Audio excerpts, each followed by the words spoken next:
որոշ ընտրատեղամասեր, այսպես նախնական արդյունքներով Նիկոլ Փաշինյանի իշխողությունը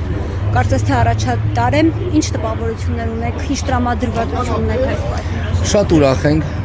շնորհավորում ենք բոլորին, ովքեր որ սատարում են վարչապետ Նիկոլ Փաշինյանին, քաղաքացիական պայմանագիր կուսակցությանը եւ ընդհանրապես խաղաղության օրակարգին։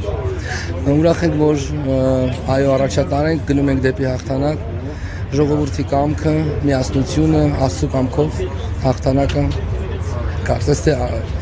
հաստատված է։ Սպասենք վերջնական արդյունքների եւ ասենք այո, շնորհավորում ենք մեկս մյուսին։ Ներողություն, դուք ԿՊ անդամ եք։ Ոչ, պարզապես սատարում եմ։ Պարզապես մենք հիշում ենք, որ դուք քայլեր տեիք, չէ՞։ Այո, կար ժամանակ, երբ որ ես ծավալում եմ ընդդիմադիր գործունեություն, անցավ տարիներ եւ այս հիմա ես հակառակած սատարում եմ։ Հիշում ներողություն, եթե սխալ եմ հիշում, դուք նաեւ Նիկոլ Փաշինյանի սատանայի հետ էիք համեմատում։ Այդ ժամանակ պորտկումներ էին էմոցիոնալ պորտկումներ էին այդ ժամանակ։ Այդ ամենը անցել է եւ ես այսօր իմ դիրքորոշումը հանրությանը հայտնում եմ բաց, թափանցիկ, ինչպես այն ժամանակ է, եթե ընդդիմանում ըմբոստանում, ապա հիմա սատարում եմ եւ դրա մասին բացահայտ ասում եմ։ Ի տարբերություն այսպես կոչված գոլեգաների, որոնք որ ջայլամի քաղաքականություն են վարում։ Որ պահից հասկացաք, այսպես ասած, ինչը ստիպեց հասկանալ, որ Նիկոլ Փաշինյանը ձեր մտածած սատանան չէ։ Երբ որ արդեն շատ բաներ པարզ դարձան ինձ համար եւ խաղաղության օրակարգը եկավ առաջ եւ այդ ժամանակվանից կարծես թե մինչեւ դա էլ արդեն ես լուր էի, բայց այդ ժամանակվանից արդեն շատ բաներ փոխվեց ինձ մոտ եւ ես իմ դիրքորոշումը հայտնեցի հանրությանը։ Կներեք, իհարկե ձեր որոշելիքն է, բայց Հայաստանում ով լինում է իշխանություն, դուք իրենց հետ լավ հարաբերություններ մեջ եք, մենք հիշում ենք նաև Սերժ Սարգսյանի իշխանության օրոք ձեր կապերը իշխանական ընտանիքի հետ, սա ինչպես կբացատրեք։ Ես միշտ եղել եմ պետության կողքը, պետականության կողքը։ Ես 2008 թվականից Նոբելվանից եկա եւ այդ ժամանակ սկսվեցին հարաբերությունները Սերժ Սարգսյանի եւ Լուսահոգի Տիկին Ռիտայի հետ։ Ես այլևս չեմ գնալու պետության դեմ եւ ժողովուրդը ում կընտրի, ես միշտ լինելու եմ նրա կողքը։ Դուք պետության հետ եք, թե իշխանության։ Պետության, իշխանության եւ այն քաղաքական ուժի, որը այսօր իրական է եւ այսօր կարեւորը որ խաղաղության օրակարգով գնում ենք առաջ։ Երկիրը զարգանում է, երկիրը գնում է առաջ, խաղաղությունը ամրապնդված է, փառք ոչ մեկ չի զոհվում սահմանին եւ մենք տեսնում ենք որ նաեւ պատարակների ժամանակ, երբ որ ես սկսեցի արդեն վարչապետի հետ լինել, ես տեսա նաև ժողովրդի վերաբերմունքը, ժողովրդի, այսպես ասած, դիրքորոշումը, ինձ նաև դա դուր եկավ։ Որովհետև տեսեք, ընդդիմության շրջանակների մոտ էլ կան, որ պետության օգուտ ինչ-որ բաներ են ասում, օրինակ տնտեսական դիվերսիֆիկացիա, անվտանգության առումով են, ինչ-որ դրական բաներ ասում, բայց մենք ձեզ չենք տեսնում, որ հանրապետության օրինակ իրենց գաղափարներին դուք աջակցեք։ Ես աջակցում եմ բոլոր այն գաղափարները, որ այսօր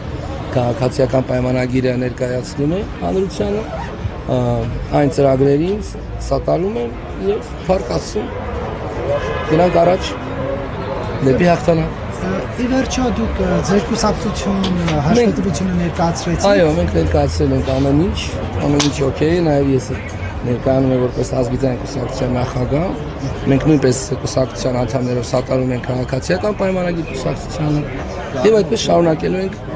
ամեն ինչ անել։ Ես նաեւ ավելի շատ ուզում եմ որպեսզի մշակութային գործունեությունը, մշակութային ծրագրերը, քանի որ ես մշակույթի մարդ եմ, ավելի զարգանա եւ առաջ Աստված։ Բայց ամեն դեպքում մենք խոսում եք խաղաղությունից, խոսում եք դրական բաներից, բայց մենք այսօր ընտրության ողջ ընթացքում տեսանք, որ կարծես թե ատելության խոսք, ինչը նաև քարոզարշավի ընթացքում էինք տեսել, ատելության խոսք է, նույնիսկ ՔՊ վստահված անձին կամ ՔՊ աջակիցները կարելի ասել մի քանի տեղից հազանգ ստացանք, որ առանց որևէ հիմնավոր պատճառի նույնիսկ հարձակվել, ծեծել են ընդդիմադիր ուժերի վստահված անձանց, այս մասով ինչ կասեք, արդյոք դա մթնոլորտը լարված է, հասկանալի է, շատ քաղաքական ընդդիմադիր ուժեր հասկանալի է իրենց պահված եւ նրանց սատարողներից ինձ նույնպես իմ սոցիալական էջերում տարբեր տեսակի գրում են ուրեմն տարբեր տեսակի պիտակավորումներ, ծաղրել, հայոյանք, անեցք եւ այլն, այդ ինձ համար դա կապ չունի։ Հասկանալի է, բայց այդ խաղաղությունը ընդհանուր առմամբ նաեւ պետք է հաստատվի ներսում։ Ցավոք կան այդպիսի դրսևորումներ, բայց կարծում եմ ժամանակի ընթացքում այդ ամենը կանցնի։ Նմանատիպ դեպքերից որևէ մեկով դուք օրինակ դատապարտել եք կամ պատրաստում եք դատապարտել օրինակ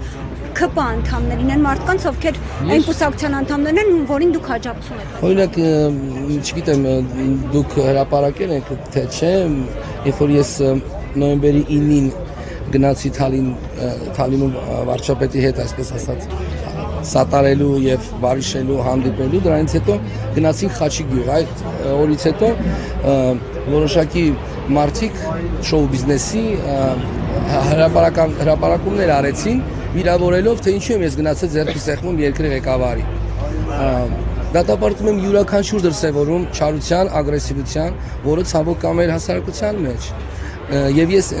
կյանքում չեմ ընդունի, որ քաղաքական հայացքների պատճառով մենք հայերս մեկից մյուսի կարող ենք վիրավորել, ինչ-որ բան։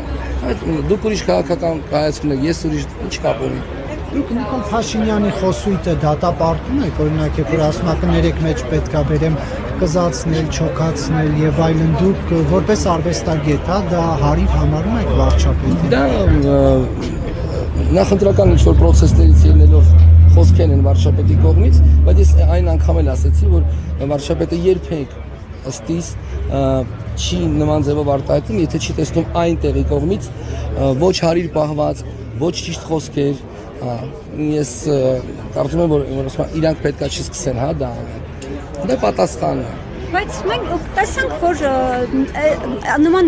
ագրեսիվ պահվածք լինում են այն դեպքում, երբ ինչ-որ մեկը համաձայն չէր օրինակ Նիկոլ Փաշինյանի տեսակետին, արդարացնում եք այդ պահվածքը սպառակայում։ Գիտեք ոնց, ամենակարևորը այն է, որ ընդհանրապես դրսևորումներ ագրեսիայի չլինեն, не бывает дым без огня, ռուսերեն տենց կասեն, այսինքն ինչ-որ մեկը մի բան ասում, հա, վարչապետը դա լսում է, հա, ընդդիմադիրներից եւ միգուցե այդ դրանով է պայմանավորված նմանատիպ խոսույթ։ Այսքան շնորհակալ ես։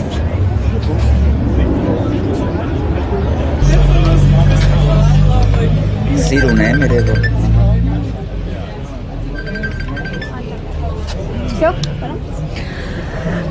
Տեսնում ենք այս պահին դեռ ընթանում են ընտրությունների արդյունքների հաշվարկները, ինչ տրամադրություն եք հաշվի առնելով, որ այսպես նախնական տվյալներով Նիկոլ Փաշինյանի իշխողությունը առաջատար է, ձեր տրամադրված։ Իմ տրամադրությունը շատ բարձր է, հպարտ եմ եւ հենց այս պահի տվյալներով ես ուզում եմ շնորհավորել հայ մարդուն իր հաղթանակի համար։ Ուղղակի հպարտությունս այնքան մեծ է, ոգևորությունս, որ չեմ կարող այն ինչ որ իմ մտքի մեջ մտածում եմ այդ շնորհակալությունը, որ ես հայտնեմ բարձրաձայն։ Շնորհակալություն հայ մարդու։ Հենց այս պահի դրությամբ Հայկական պայմանագիր կուսակցությունը վարչապետ Նիկոլ Փաշինյանի գլխավորությամբ, այսինքն հայ մարդու սեփական իշխանությունը առաջատար է։ Եվ սա նշանակում է, որ հայ մարդը վերջի 8 տարվա ընթացքում ես արդեն 3-րդ անգամ ջախջախիչ հաղթանակ է տանում եւ քաղաքական մակարդակով ոչնչացնում է մաֆիային։ Կեցցե հայ մարդը, կեցցե խաղաղությունը, կեցցե իրական Հայաստանի Հանրապետությունը, կեցցե մեր փոքրիկ հրաշբալիկները, որ ապրում եւ ապրելու են խաղաղ, երջանիկ, զարգացող իրական Հայաստանի Հանրապետությունում, փառք ու պատիվ հենց այսօրվա համար բոլոր ժամանակներում երկրային հրեշտակ դարձած մեր եղբայրներին։ Եվ ես վստահ եմ, հույսով եմ, սա մաֆիայի հանդեպ ժողովրդի երրորդ հաղթանակն է, ջախջախիչ, այս պահի տվյալներով։ Ես համոզված եմ, որ հայ մարդու տասնյակ տարիներով սպասված երազանքները կիրականանան։ Որն է հայ մարդու սպասված երազանքները։ Հայ մարդու սպասված երազանքները, որ հավերժ եւ հավիտյան, այս օտարի դեսանտները, այս օտարի տասովչիկները, հայ մարդու այրունը տասնյակ տարինով ծծածները, որ վերջանկանապես կարժանանան իրենց արժանի պատժի։ Ես վստահ եմ։ Ես նաև շնորհավորում եմ եւ հպարտանում եմ այլ ուժերին ընտրած քաղաքացիներով, որովհետև դա մեր քաղաքացիներն են, քաղաքացու հետ որևէ խնդիր չկա եւ չի կարող լինել։ Քաղաքացին քաղաքացի է, անկախ իր քաղաքական հայացքներից։ Բայց անձամբ ինձ համար Ռոբերտ Քոչարյանը, Բերանը Ծուրտի Խոխեն, Կալուգացի Սամվելը, M1 անունի չէր, ժողովրդին հայտնի Դոդի Գագոն, ժողովրդին հայտնի, դա Բայց հիմա նորմալ է մարդկանց մի վարքան։ Իրենք ես վստահ եմ, որ իրենք արդեն զգացել են ժողովրդի հաղթանակը եւ Հայաստանի Հանրապետությունը իր օրինական լծակներով, քաղաքագիրտ մակարդակով, օրինական ուժով հենց այդ երեքի հանդեպ վարկյան առաջ որոշումներ է կայացնելու, վարկյան առաջ։ Խոսեցիք իրական Հայաստանի մասին, ձեր խոսքում նշեցիք, Այո։ արդյոք իրական Հայաստանին հարիր է կամ բնորոշ է ձեր նշած իրական Հայաստանին, այն խոսույթը, որ հիմա դուք եք մեջբերում, Նիկոլ Փաշինյանն է մեջբերում, կամ այն ընտրախախտումները, որ ամբողջ իրական Հայաստանին իմ խոսքերը անգամ բնորոշ են, որովհետև դրանք այդ պատերազմի եռյակը ավելի քան չկա աշխարհում այնպիսի ազգություն, որ կարան իրական Հայաստանի Հանրապետության ներկային եւ ճակատագրին այնքան սպառնալիք լինեն, ինչքան դրանք են։ Դա իմ սուբյեկտիվ կարծիքն է։ Ասում եմ ամենայն պատասխանատու։ Իրական Հայաստանի Հանրապետության ճակատագրի եռյակը, պատերազմի եռյակը սպառնալիք են ուղիղ։ Սա իմ կարծիքն է։ Ու աշխարհում չկա այնպիսի ազգություն, որ կարա իրական Հայաստանի Հանրապետության ճակատագրի ներկայի եւ ապագայի համար լինեն այնքան սպառնալիք, ինչքան դրանք են, որովհետև դա մենք չենք ասում ուղղակի ասելու համար։ Դա մենք ասում ենք, որովհետև մենք տեսել ենք իրաց, մենք ապրել ենք այդ 10 դրամ բարեգործություն արածները, տասնյակ հազարավոր դոլարի ռեկլամ ընկածները, այդ որ հայ մարդու սեփականությունը, ռազմավարական կարևորագույն արժեք ունեցող հարստությունը 2 կոպեկ գրոշների դիմաց սեփականացրել իրաց անձնական հարստության, երջանկության, իրանց հաջողությունների համար աշխատացրել են, միլիարդավոր դոլարների, դրամների եկամուտները ստանալով դրանցից է 2 կոպեկ սենց գրոշների բարեգործություն են արել, անունը դրել մեզ բարեգործ։ Ասենք տեսել ենք ամեն ինչ, մենք տեսել ենք ամեն ինչ եւ տեսնում ենք 2018 թվականից, թե իրական Հայաստանը օր-օրի ոնց է զարգանում։ Ու այո, կեցե հենց այսօրվա իրական Հայաստանի Հանրապետությունը, կեցե մեր փոքրիկ հրաշ բալիկները, որ ապրում են խաղաղ, երջանիկ զարգացող իրական Հայաստանի Հանրապետություն։ Սամվել Կարապետյանն ասել է Նաեւ շնորհակալություն եմ հայտնում հայ մարդու ցավը տանել։ Այլևս ռաբիս երաժշտություններից այդ կենացներից չի հարու։